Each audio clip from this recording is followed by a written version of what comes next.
I'm sorry for the delay. It's okay. They told me it was only Miss Parody out here, so I wasn't in a hurry. That's the way I saw it. Court does call the case of the people versus Trevi Finley.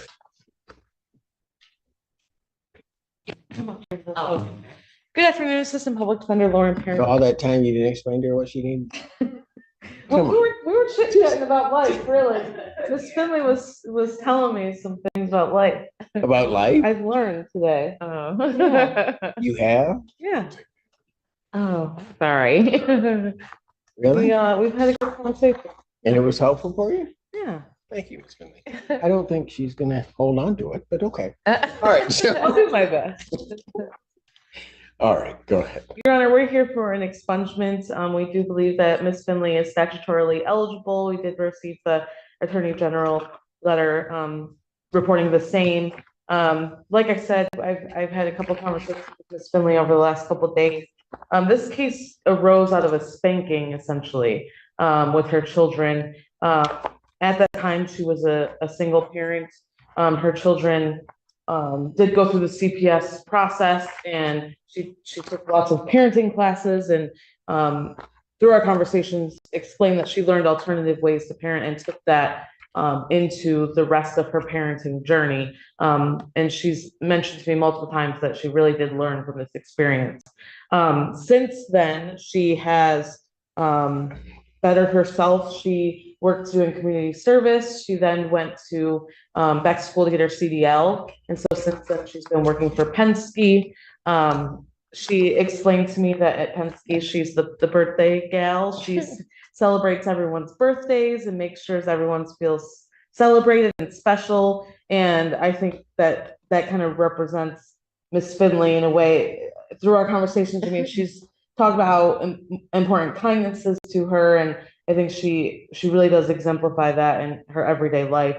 Her children are doing well. Her daughter is a songwriter in California. Her other child has a degree in criminal justice, and her other son works for the transit authority doing security. So again, she's learned from this case. Her children are successful. She just wants to put this behind her and have this expunged for any further job opportunities as she moves forward. Finley, anything you want to tell me? Well, I'm just glad to know you're still here. What? I remember when this first happened and you asked me, you was like, who arrested you? Because the kids put a hole in the wall. So, when I was coming up, we did it with my mother. And she was like, I'm not going to worry about who did it because y'all all going to get a whooping. I'm going to make sure I get the right one. And so that was the same thing that happened with me. The first time they put a hole in the wall, I talked to them. But that second time I said, y'all about to get it, So being a single mother, you have to pay for that. They didn't give me the apartment with holes in the wall. So I was very strict. That's all I knew how to do. My mother did not take that from us. Mama would look at us and we fell in alignment, and now you got kids killing their parents. They have a sense of entitlement. I had to make my children work for the things that they wanted. I'm not finna just buy these expensive things and you bring home, bad grades or whatever. So yes, I was a very strict disciplinarian. My kids are doing great. Samira was always smart from the time she was in the womb. She graduated from Central Michigan with honors, straight A and B student.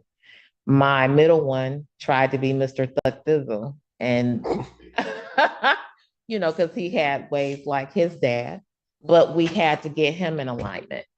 Some things happened. He had a friend of his that got killed. I told his tail to go to school. He wanted to do what he wanted to do when he got an apartment. So when things went bad, he wanted to come back home. I said, you're not coming back. So you can join the Army and let them help you out. Call your dad, or better yet, call your granny and see what she say, but you're not coming back here. So I lost a couple of friends because they said, well, how could you do your son like that? But sometimes, tough love is a good type of love. If I'd have let him stay with me, he'd have been out there, laid out there with that boy, his friend. He'd have been right next to him. So I'm glad I made the decision I did. And my mother, before she at that time, she's deceased now.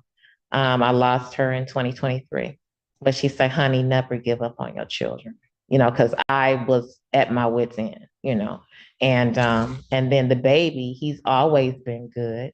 And he, like she said, he's security and he works for the Ann Arbor Transit, or Ypsilanti Transit Authority. And so the police officers here in Washington County, they know him, Xavier, and they're trying to get him to get on the force, but I don't think he likes guns. So, and he's an artist. He's very gifted with his hands. What that baby can do with a pencil or anything he put in his hands is amazing. And he's a gamer and he wants to, get involved with YouTube and all that stuff. But I'm very proud of him. But my mom stayed on Trayvon, and that's the one that has Mr. Thug Thizzle has the criminal justice degree. He graduated from Grambling State University because my parents were in Louisiana. So, yeah, but that's.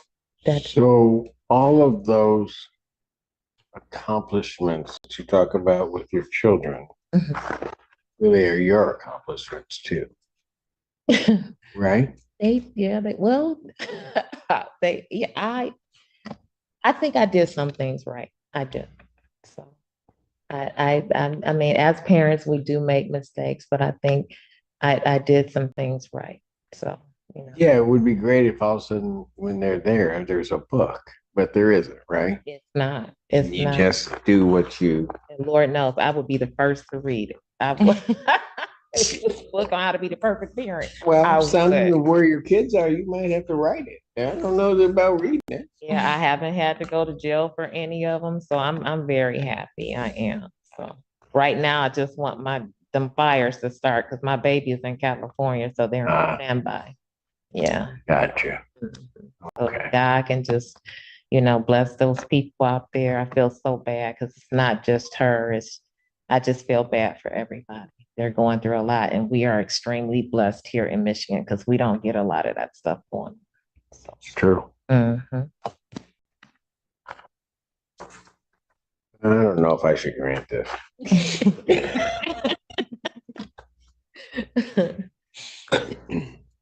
I was looking back through my notes, and when you said that, I asked who arrested you because I was trying to figure it out once I heard about what it was about.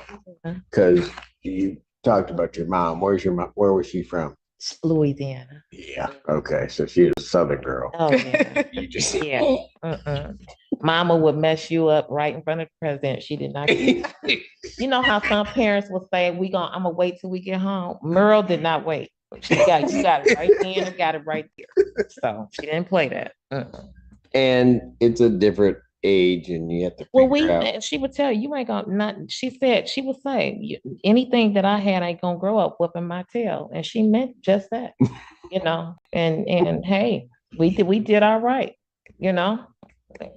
So I did a lot of stuff. People say, "Oh, Mama was mean." Mama did what she had to do, so we didn't just do whatever we wanted to do, and she was right. Some things was a little cray who ain't, but Mama did what she was supposed to do. My dad, I was a daddy's girl, so Dad never hit me. That's how come I have a hard time with men abusing women.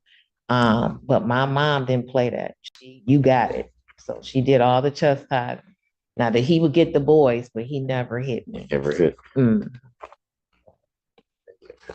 And I guess as time has gone on, certainly since I've been sitting up here, it sort of the standards for parenting and what one can do change, and right or wrong, they have.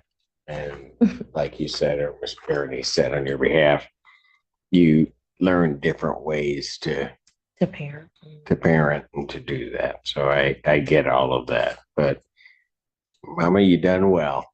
If those are your babies, done well. After hearing the allocution of the petitioner in this case, the court does believe that the circumstances and behavior of the applicant from the date of the applicant's convictions to the filing of the application do indeed warrant setting aside the convictions in this case, and the court does believe that it is consistent with justice and public welfare. Therefore, your petition is granted. I've signed the order. Thank you. Thank you so much. You're welcome. Okay. Okay.